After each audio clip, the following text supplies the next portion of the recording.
كل سنه وانت طيب يا استاذ انت نبيل. طيبه يا استاذه ولا يا رب. كل سنه وانت طيب دي بتاعت العيد، ماشي. تسالني وتقول لي ليه ما قلتهاش في رمضان؟ ليه بقى؟ ليه ما ظهرناش اصلا في رمضان؟ عشان رمضان عدى كده سبحان الله. بس كنا ممكن نطلع ونقول المسلسل ده قد ايه حلو، المسلسل ده قد ايه وحش. ايوه بس كنا هنكروته.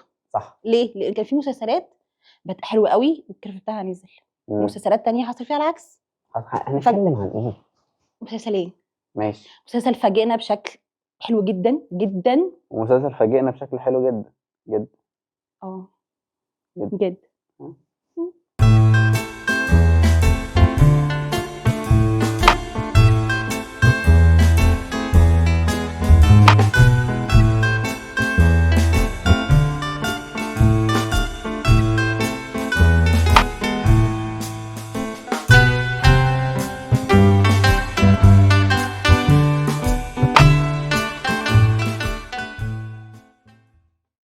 هنبدأ بقى بأنه مسلسل باللي فاجئنا ولا باللي فاجئنا؟ ما تنزلش قوي كده بس عشان غضروفك والله، مش عشان حاجه. لا ما اصل انا مش هدافع تاني. مش عارف نزلت تحت الكادر باتنين. بطلتها الشغلانه دي. ماشي. ما اصل انا لو امه مش هبقى محموقه عليه كده. فاكره كده وشوحتي لي بايدك كده. حصل. وقلت لك مفيش حاجه مختلفه تقولي لا. هل يا سيوني واتحمقت قوي. هو يستحي يعني. وحزقت قوي كده. ده هو ما نزلش حاجه على الصفحه عنده اصلا. انا كنت جيشه الوحيد. انا كنت جيشه الوحيد وستيل جيشه الوحيد، يعني مش ستيل جيشه الوحيد، هو زميل في جيش في الهند والله فايرال طاير. بص انا كنت شايفه فيه نفسنا. اوكي. الراجل ده بدأ نفس بدايتنا في كل حاجه. مساعد مخرج. احنا كده واضح احنا هنبدا بايه؟ ما احنا بدأنا نستحق نبدا. واضح احنا بدأنا. استاذ نبيل انت جاي من معانا مسلسل فخر الدلتا. انت عريت الدلتا كلها بجد، مفيش حد عايز مش هنبتديها كده، احنا في رمضان. والله هو فين الفخر في الموضوع؟ انا زعلانه قوي والله. انا مش هكون متحامل قوي عن الموضوع، لان احنا برضو مش بنكره احمد رمزي ولا بنكره هدي بسيوني. الاثنين يعني احنا كبنعمل محتوى على اليوتيوب لازم نسبورت الاثنين. انا بس عندي اعتراض على حاجه واحده. مش اعتراض. انا امبارح كان عندي اوفر ثينكينج فظيع كده، فقعدت افكر من ضمن الحاجات، ما تسالنيش ليه هدي بسيوني جه في دماغي، وقلت طب ده الحلقه اللي عملها عن ساندرا نشأت انت اكيد شفتها. كانت قويه جدا في المونتاج، اقوى من مونتاج المسلسل. والله العظيم 3 بيمنتج. طب انا هقول لك على حاجه. انا يا ريت كان عنده وقت. هقول لك على حاجه، اصلها جايه. فعايزين الناس تبقى يعني رئيفه بينا. انا عارفه ان احنا ان شاء الله هنحاول ما نعملش كده. والله مش قصدي حاجه يعني. بصي احنا علشان احنا في المجال فاحنا اكيد فاهمين ان ظروف الانتاج ممكن تبقى كذا وظروف. طب ليه 30 حلقه؟ ما دي برضو من ضمن الحاجات انا حاسه ان دي اتفرضت عليه كده كمخرج وقال لك لا. عشان هو لسه مع ستيل ما عندوش الباور الكافي ان انا اقف ان انا كمخرج. هو مش محمد سامي. اوكي ماشي. ما احنا ممكن بقى نجتمع كعمل ونقول لا. ما هو يعني انا عارفه وانت عارف واللي ورا الكاميرا عارفين ان في حاجات كتير اكيد اتفرضت عليه. احمد رمزي مش هننط القماشه للدرجه دي. معانا 30 حلقه. انا ماما ماشي ممثل مصريه عاديه جدا يعيد المشاهد اللي صورها يعني مش قصدي حاجه طبعا. انت عارفين مش في الكلام ده بس. وبعدين بص انت عارف انه بيتفرض عليهم حاجات. احنا قلنا ان هو ما عندوش الباور. بس انا هقول لك على حاجه برضه عشان مش هينفع ادافع عنه اكتر من كده. انت اتفرج عليك اللي هو 30 حلقه. انا اول حلقه قعدت اتفرج عليها ساعه. ليه ساعه؟ بصي انا بالنسبه لي احنا ليه مسلسل كوميدي ساعه يا صحبي؟ واقفه مع الورق يعني. محتاجين واقفه كده نقعد كده نعمل قعده عرب. انت معاك ناس بتكتب في السكتشات بتاعتك. عبد الرحمن محمد كمان والناس دي كانت بتكتب لك الافيهات اللي في اللذيذه اللي ما بنكررش الافيه في الفيديو. لا انا شفت مشهد لانتصار هي وهو على السطح حلبة افيه السخان ده. طول المشهد مشهد 6 دقايق هي بتتكلم على السخان. وليه صوتها عالي كده وليه؟ ما هو ده برضو دورك كمخرج. ما هو ما يعني ده برضو مش احسن اداء الانتصار يا جماعه. وانت معاك انتصار. لا يا جماعه انت معاك انتصار وبعدين انتصار مجربه اللي في البيك 3 سنين بتشيل. انت جايبها وهي في البيك بتاعها. انتوا جبتوا انتصار البيك السنه دي بتاعتها في فخر الدلتا كانت في حلقه تميم يونس. والبيك بتاع كمال وبرايا بجد. انت عندك البيك بتاع كلهم بالظبط. احمد رمزي نفسه. نتكلم شويه عن احمد رمزي. نتكلم عن احمد رمزي. انا مش عارفه حامل مين بقى الموضوع ده. الموضوع ان احنا مالين المسلسل بالسكتشات بتاعت احمد رمزي. طب ما احنا عارفين احمد رمزي. احنا محتاجين نرجع فلاش باك دلوقتي حالا. افهمني بس. ابيض واسود ينزل كده نشوف نشوف وانا اقول يا علا ما فيش حاجه جديده. ابقى ظالمه يعني؟ لا ابقى ظالمه؟ ماشي ابقى ظالمه. لا نشوف ماشي. الاول. نتكلم. شفنا وجيت قعدت اهو. شفنا اخواني لقد تسرعنا. هو والله كانت باينه من الانترو، يعني باينه من التريلر بتاع المسلسل. ما كنتش متخيله ان هي بالطريقه دي. بعدين انا المسلسل ده اسيبه 3 4 حلقات ارجع الاقيهم هم نفس الحكايه. هيقول لك هنمشي امتى؟ انا كنت متحيز جدا فشغلته عندنا في البيت. تمام. انا امي من انا ماما بتضحك على اي حاجه، يعني ماما بتضحك على اي حاجه في الدنيا. انا امي من رواد مسلسلات مصطفى شعبان بقى. ايوه والحاجات اللي هي ما بيحصلش فيها حاجه دي. اي كوميديا بالنسبه جات لي المسلسل ده قالت لي مش عارفه. اقول لك على حاجه، ماما عجبها السوق الحره. ايه سوق الحره ده؟ استوب يعني. ايه سوق الحره ده؟ عرفتني ايه؟ مسلسل كده ببطوله محمد ثروت. المهم يعني ده بجد؟ بطوله شركه انتاج كبيره خلاص. المهم يعني حالفين ما نعتبها. ما تجريش فيه بقى. انا اتكلم على المسلسل التاني بتاعي. ماما عاجبها يعني المسلسل ده عاجبها. تخيلي احمد رمزي ماما تقول لي الحلقه طويله ومش قادره ماما اللي بتضحك على اي حاجه. فانا استغربت. لا حول ولا قوه الا حول ولا اضرب كف بكف يا حاج. لا حول ولا قوه الا بالله. فانا بقول لك يعني بعد موقف ماما ده لو انت جاي تراضي الناس الكبار في السن فدول ما حصلش والله يا عسل. انت بقى جاي تراضي الجين زي والناس اللي في سننا والحلاوه دي فدول برضو عسل. ما حصلش والله. فانت جيت رضيت مين؟ شفتهاش والله ولا ايه مش فاهم. وليه طريقه الاخراج قديمه؟ انا كنت لسه هتكلم على حاجه. هو مدير التصوير في 2007 يعني هو توقف الزمن. انت عارف الموضوع ده بدأ من ايه بقى؟ بدأ من ايه؟ من اغنيه التتر. استاذه طبعا انا بحب ريهام عبد الحكيم جدا. بس ريهام عبد الحكيم دي من ايام خاتم سليمان. التتر مش لاقي على المسلسل. يعني انا ما ينفعش اسمع التتر بتاع ريهام عبد الحكيم وبعد كده اخش الاقي احمد رمزي بيقول افيهات احمد رمزي. فانا مش فاهمه احنا فين. انت فاهمني؟ التتر بتاع ريهام عبد الحكيم كده استر ريهام عبد الحكيم. يعني اول حلقه من اول مسلسل لازم تبقى حلقه بتشدك قوي كده. حلقه في حاجه كده انا بالنسبه لي دي بتثبت لي انا مستمتعه جدا ولا لا اول ما ببتدي امسك الريموت واشوف المسلسل ده بقى الحلقه باقي عليها قد ايه. خلاص ده بالنسبه لي مسلسل خايف. بعرف ان احنا ماشيين غلط. خلاص.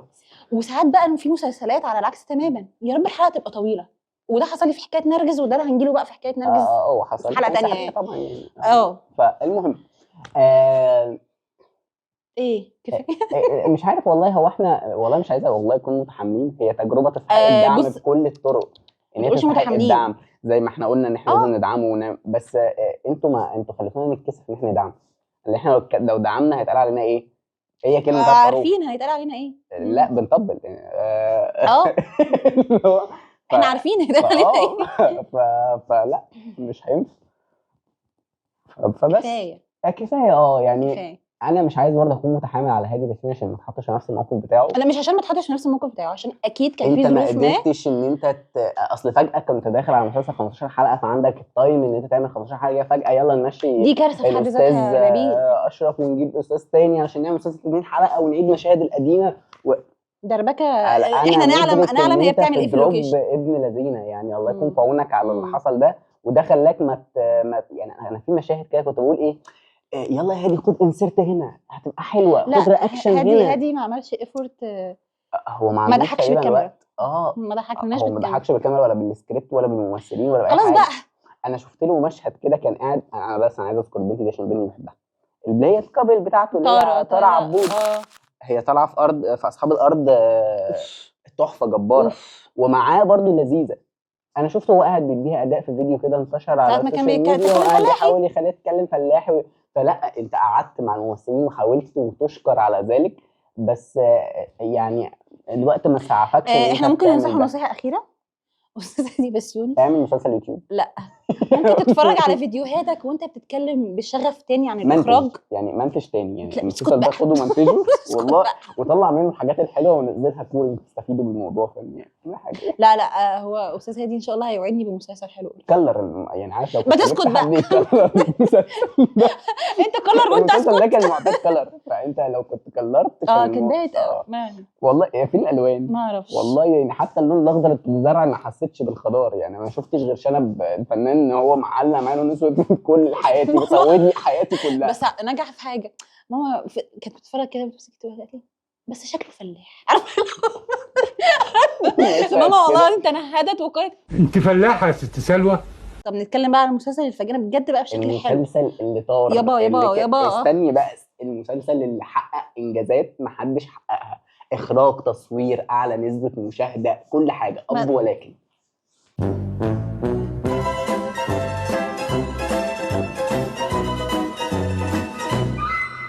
بهزر طبعا. ليه؟ بهزر هنتكلم عن سحريه طبعا يا جماعه، ما تهزروش يعني.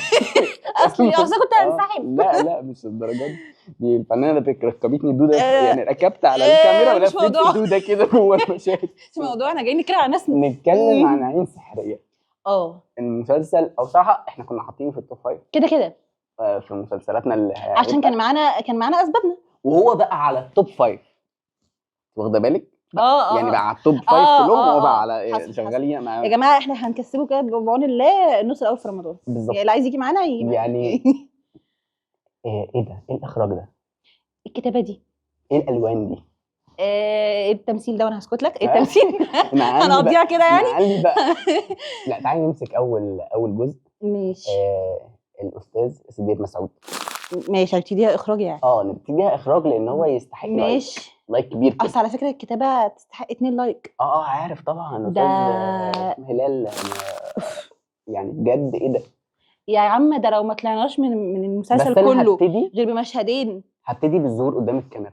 ماشي تمام. انت بدأتي لي اول مشهد، انا قاعد بتكلم عن المشهد ده مع ناس كتير جدا. اتفضلي يا فندم. انت عارفه ان انت دخلتي بالكاميرا من العين السحريه بتاعت الباب بتاع الشقه لحد ما وصلتي لعصام عمر جوه، وشكلها مش ارتفيشال، حلوه شكلها مش بطريقه. هي بقى معموله ازاي؟ انا وصلتني ان انا دخلت ايه السحريه مش ماليش فيه بقى بالظبط. ولا قلنا بقى ولا جبنا اسم المسلسل زي فقره بنت اول 5 مرات بنقول فقره بنت. خلاص يا وحش بقى.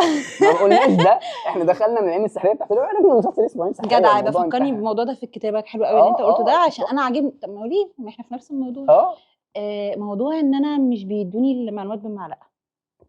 ايوه ان انا لحد اخر حلقه في معلومات اتقالت لي في اخر حلقه عادي. ده حقيقي وده طبيعي ان المعلومات دي اتقال لي.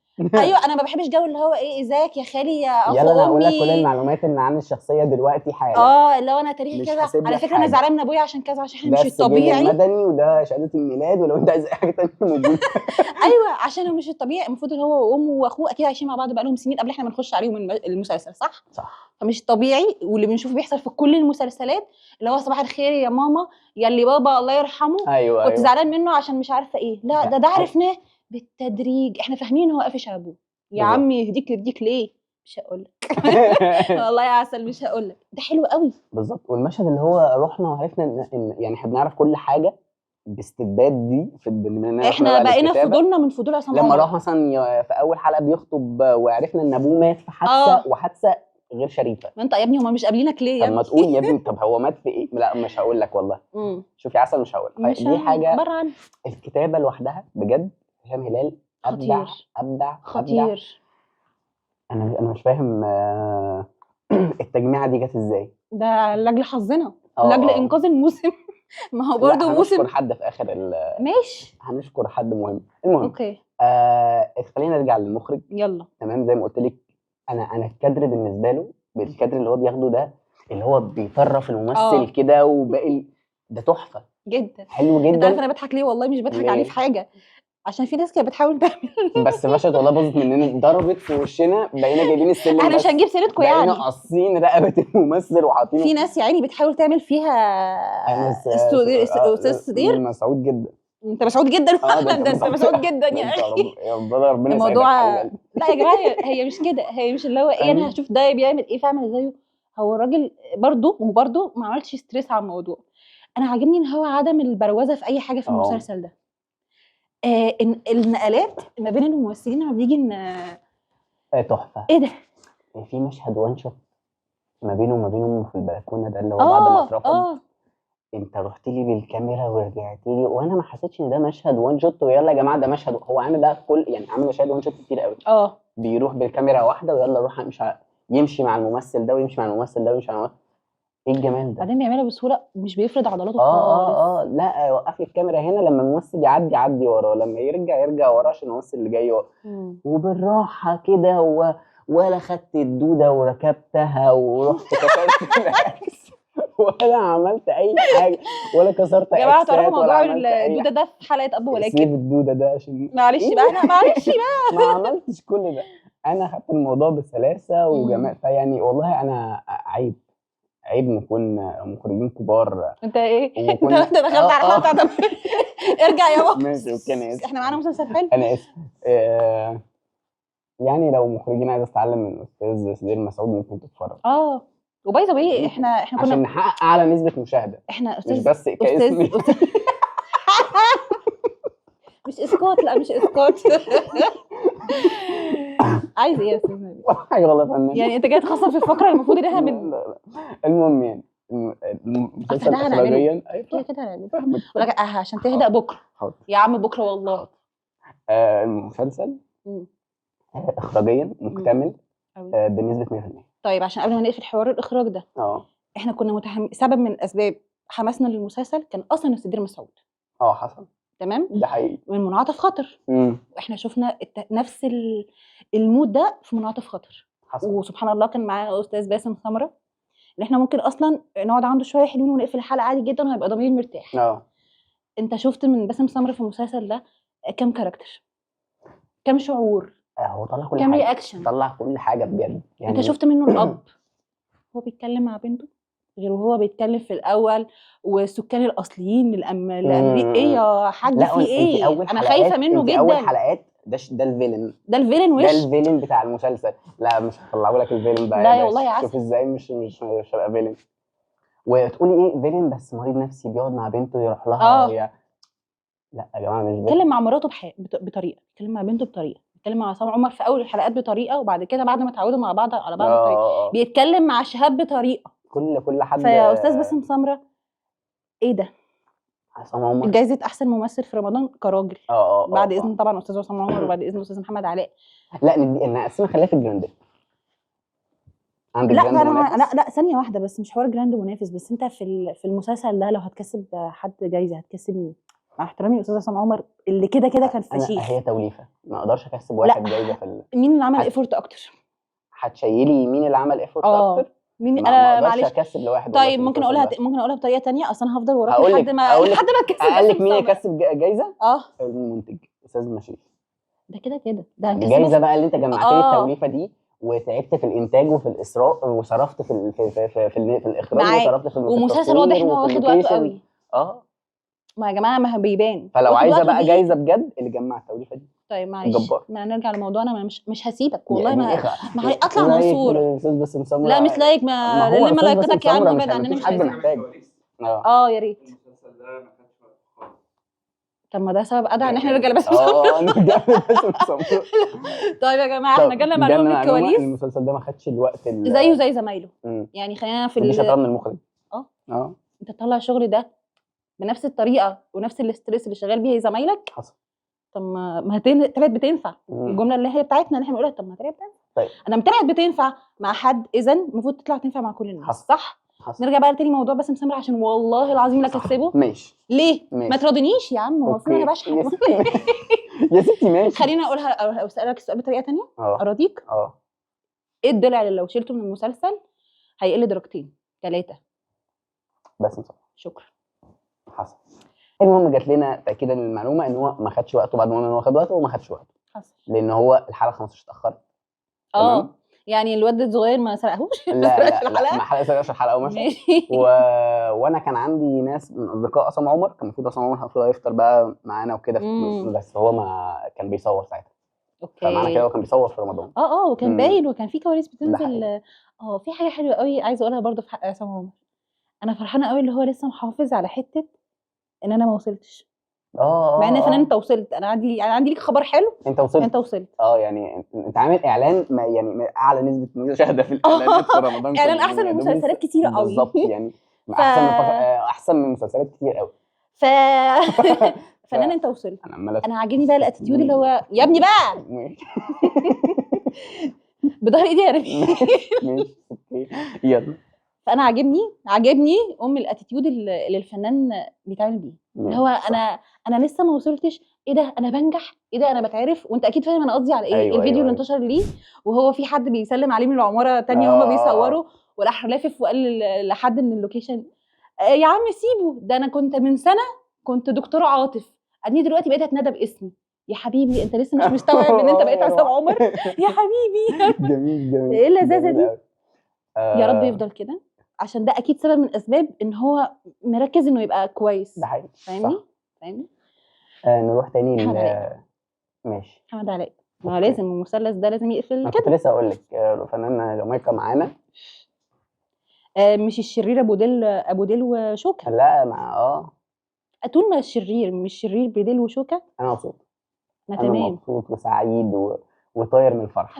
انا فاسد بس دمي خفيف. يعني لما كان في حته قاعد فيها مع باسم سمره، وباسم سمره بيقول له دي مش هتعمل كده، قال له علشان نزهتي او مش عارفه نظافتي.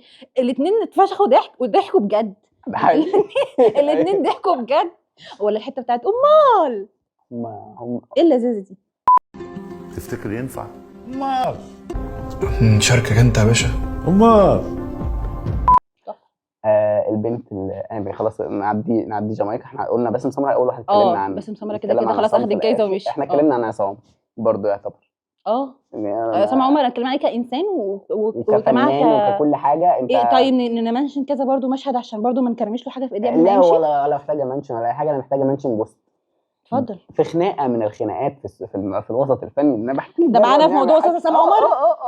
في خناقه من الخناقات وكله قاعد بيتخانق انا وانا والحديد التانى والكلام ده. عرفت هتقول ايه؟ منزل بوست جميل. انا الناس اللي عجبها الناس اللي عجبها بطل العالم والناس اللي عجبها مش عارف ايه شكرا والناس اللي عجبها الناس اللي ما عجبهاش شكرا. ان شاء الله هعجبكم الايام الجايه. باشا فوق والنبي بص يا جماعه حد يبلغه ان هو تمام. وخناقه واعلى نسبه المشاهده وهو انا والله بشرب شاي والله انا اعلى نسبه. انا عايز اقول لك الفيديو اللي نزله مع باسم سمره من الكواليس دي كان اعلى نسبه مشاهده من المسلسلات. بس شكرا. يعني لو نزل على واتش ممكن يبقى توب 1. ما هدلناش بال برضه. هتروح انت النهارده مرتاح كده نفسك راضيه. اوكي المهم فلا انت تعالى نروح للناس اللي تحت كده بسرعه كده سريع. البنوته زي العسل. ما فاتن سعيد كده فاتن سعيد انا بحبها من قهوه المحطه وبحب جميله قوي. لا فاتن سعيد مش مامته. هي فاتن سعيد دي مش مامته. دي قصدي فاتن بنته. لا مش بتكلم على البنوته. بتكلم على القبل اسمها ايه بتاعت جنى اشقر. اموره قوي وجميله كده اوكي بس عشان اوكي دي انت كنت فين والله؟ ما هي مش مصريه. لا هي كانت فين عامه يعني ليه ما بتظهرش؟ انت بتسالك نبيل بجد اللي هو انت فين؟ هو ده نبيل اللي بيتكلم. كنت فين والله؟ ايوه حرفيا ما عندناش بنات والله يا عسل. كانت فين والله غايبه عننا فين؟ معلش يعني انه مجدد ده ولا راح رجعت. لا يعني اول مره اشوفها في مسلسل يعني عندنا لا وصلت يا لا جميله. يا رب نشوفك تاني ما كنتيش جايه مثلا مع استاذ لذيذ كده هما بيرقصوا على اغنيه عبد الباسط حموده بس ما اتجوزهاش برضه. يعني انت ما بتتجوزش حلوين ولا ايه مش فاهم؟ هو بيتجوزوا في اي حاجه ما بتتجوزش حد من ده ولا في بالطو يعني كان معاك ولا في بطل عالم شرجي ومعاك هو نزل بوست بس رضاهم رضاهم ببوست برضه من البوستات اتجوزوا الاثنين مع بعض فدي كانت حلوه برضه. الولد الصغير. طب فاتن سعيد هي مضايقك في حاجه؟ فاتن سعيد انا بحبها جدا. ماشي الدكتوره بتاعتنا برضه هقعد اتكلم عليها. على الهادي برضه يا زبادي ما فيش اي نوع من انواع الحزن. هي جميله تمثيلها جميل عملت مشاهد حلوه قوي. حصل. شكرا كمان. حصل. الولد الصغير انا بحبه من ايام تحت الوصايه جدا لما كان بيتعامل معاه ايام ما كان محترم ومؤدب متربى بقى شويه. ما هو ده اللي يخليه فعلا الولد ده لما هيكسر الدنيا. تربيه عبعاطي وزياد زازا برضه. يعني الواد ده تربيه عبعاطي وزياد عبعاطي متوقع مسلسل كامل متكامل بيتعرض. سيبوا بقى اللي وقتها بقى ما نحرقش لنا. ماشي خلاص. المهم نرجع الولد شطور قوي. لو يبطل نوم بس في اللوكيشن يبقى شطور اكتر واكتر. هو بينام. هم بيشتكوا منه من الموضوع ده من ايام برستيج. انا عايز اقول لك هو بيصحى في المشهد هو باين انت نايم. هو مدي انتباه ان هو بس غايب بس يعني بس ده كان حلو يعني. ده لسه صايم ده ده كان حلو. كان واللاين بتاعه مع صاحبه في اول الحلقات كان حلو قوي. ولاينه مع اخوه جامد جدا وحزنه على امه كان جامد جدا برضه. يا جماعه لا، كل واحد فيهم على كله. فكره كان عنده فترات. طبعا اسامه ابراهيم عسل. هو كان في ناس بترشح انها تعمل ام كلثوم، خلي بالك، بس ما عملتش. دي ام حقيقيه قوي يا جماعه، ام حقيقيه اه قوي، بحمقتها بنرفزتها بهزارها، بحنيتها عايزه زغرط، المفرطه بكل حاجه. بشعرها دي تسريحه شعر اه الامهات، لمه شعر الامهات حصل. خطيره خطيره. عايز اذكر واحده كمان، اتفضل يا فندم. اللوليه الحربايه اللي كانت معاها عند جارتها دي، اللي بتنزل تسخنها كان دي. اسمها ايه، نجيه باين او حاجه كده. دي برضو لذيذه قوي خطيره. الكاركتر. اصل انا الكاركتر موجود في باي ذا حياتي، واي، انت انت عارفه. عارف ان انا عيطت اكتر مش في مشهد بدانا نخصم عايز بقى اخصم مع مع حد مننا في الجيران. عماره، معلش. طب يا استاذ نبيل نركز في ماشي. هعمل لك فقره في الاخر بس كده والله تخصم. الكاركتر موجود في حياه اي حد يعني. اكيد جدا شكرا لاستاذ جدا. هشام هي على طول هلال هي على طول عامله كده دي. تعالي بقى نرجع لاستاذ هشام هلال. يا ريت. شكرا على الكاركترات اللحم ودم، شكرا على المونولوجات اللي المختلفه تماما تماما. مش هقعد اهري بقى في مونولوج فيه كلام بقى لا، باللغه لا، العربيه. بس كل كلمه كده من اول مونولوج. المصمت الشعبي اللي هم كانوا قاعدين بيقولوا السكان مصمت الاصليين. الشعب. صمت الشعبي ده بطل من ابطال المسلسل. انت هيفتح بعد، بتهزر؟ هنروح ناكل. ماني ما باكلش الاكل ده، بس اجي معاكم هنروح يعني. المونولوج مش اللي هو المونولوج اللي يلا هحط لك كام جمله لا. زي النهار نزل في قلب روحك، الكلام انا بحب الغريب العب العجيب ده. لعبه حلوه قوي في المسلسلات، ان انا اتوقع بقيه الجمله ايه اللي هيقولها اي يعني عمري ما توقعت جمله صح في المسلسل ده. طب ما ده حاجه حلوه جدا. بالظبط. ما معنى ان انا مش عارفه اجيب الجمله اقفلها، لان انت دايما بتلعب على ايه كده هيقول كذا، ايه ده ما بيقولش كذا يا ابن الذين. صح. برافو. اكيد مش احنا هنقول له برافو يعني، بس شكرا. واخر حاجه هنشكرها استاذ المنتج. تمام. معلش قبل عايزه بس تذكري حد قولي يلا. بالنسبه للديكور وبالنسبه للشقه الحقيقيه قوي كده دي ما كانتش معاك في حاجه؟ لا تحفه. ايه ده؟ ومش الشقه كمان الحقيقيه بتاعته، هو شقه كمان المكتب بتاع باسم سمره، اللي هو المكتب بتاع باسم سمره ومكتب شهاب ومكتب وثانيه البنسيون قصدك بتاع باسم سمره.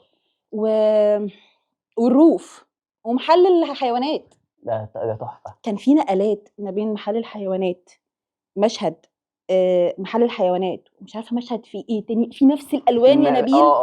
هو في ايه يعني؟ لا كان السرينه بتاعت البوليس احمر فازرق، دخلنا منها على حوض السمك احمر فازرق. طب يا جماعه مخرج يا جدعان، مخرج وكان بيشتغل، هو واضح ان هي في ظروف عاديه كانش معاه وقت ولا حاجه يعني. مش ولا انا ما شفتوش كسر اكس. انت كده هتخليني ارجع تاني اتضايق على هادي بسيوني. تعالى لي هنا. تعالى بقى كده. انت كده خليتني يعني هضايق ناس اكتر.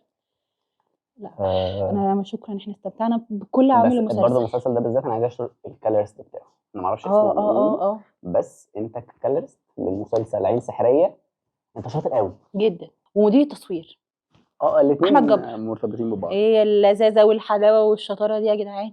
انا بحب الناس اللي ما بيبانش النور عندها. احنا كنا بنحاول نعمله في برامجنا.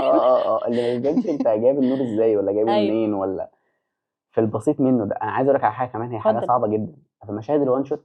تمام. بيبقى صعب جدا تنور المشهد لان انت بتلف انت ماشي يا باشا وبتمشي فانت وارد ان انت يلا تضرب هنا في اي حاجه فنشوفها. فلا انت عامل ده والنور طالع حلو والكلر طالع تحفه مش باين، فانت مدير تصوير شاطر معاك ناس بتنور صاحب حلو. معلش انا عارفه ان ده مش موضوعنا.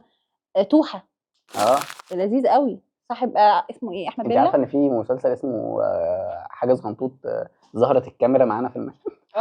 شفت الموضوع ده؟ الكاميرا طالعه معانا كده باي ذا واي هم ينزلوا صوره دي قالوا استاذ مسعود رايح يتشقلب ويطلع وينزل وبيحاول يعمل كادرات ما حصلتش. قطر صغنطوط مثلا الكاميرا الممثل هيركب على التراك ويمشي. ايه ده؟ ليه بتعملوا كده؟ ايه ده؟ ليه؟ فلا يعني عايزين نشكر مدير التصوير انه قادر على ده. هو ده اهداف المخرج. ايه انا شفت مع انجي علي البودكاست ما بينها وما بين المخرج الاستاذ سمير مسعود. كان بيقول لها ان لازم الكيمياء تكون ما بيني وما بين مدير التصوير عشان نقدر نطلع. ما فيش كيمياء ما بيني وما بينه ما اقدرش. استاذ هادي بسيوني انت مدير التصوير كان في مشاكل ما بينكم؟ انا حاسس ان كان في خناقه دارت وخلاص بقى انت مع ده جوز امي بقى جاي ما تكلمنيش يا استاذ هناخد الشط. ما حدش يكلمني في الموضوع ده دلوقتي. بس فلا يعني كان في حبهان في الموضوع فالموضوع كان رخم. المهم نرجع احنا بس توحه صاحب عصام عمر كان اسمه ايه؟ اسمه احمد بيلا. ده بالنسبه لي الحلقه الاضعف في المسلسل.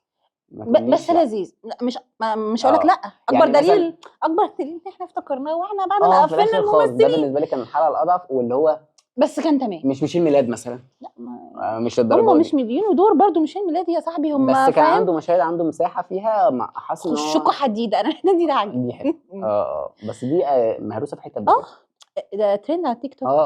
خشكوا حديد ده بس في ايه؟ انت دبست ليه انت كمان؟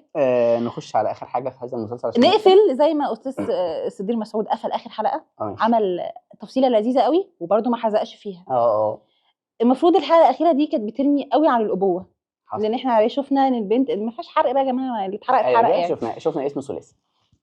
هو طول الحلقات، طول ال 14 حلقه بيكتب الصدير مسعود، جه في الاخر كتب الصدير غسان مسعود، لان والده ولا بقى اهداء ولا مش اهداء. انا ما بحزقش اي حاجه ولا كتب جمله حتى. انتوا خدوا بالكم بقى، التتر كان حلو قوي. عشان احنا برضو كنا بنتكلم ان التتر لازم يبقى لايق، ده فيت جدا. المهم انه نتكلم على الجائزه الاخيره. المنتج استاذ مهيش اللي اخذ الجزء الاول من رمضان لوحده، واخد الجزء الثاني برضه لوحده. حصل. فشكرا لاختيار الكاتب، بالورق، بالممثلين، انت بالاهتمام بالحته الفنيه بالظبط. بس ملخص كل حاجه. المنتج لازم يكون فنان. وده حصل. كفايه منتجين سبابيب، يلا عايزين سبوبه، يلا نكسب، يلا نغسل، يلا نعمل حاجات كتير. نقرا بس قبل اي حاجه بسرعه حقيقي. المهم كفايه ده، ما كفايه فعلا. كفايه.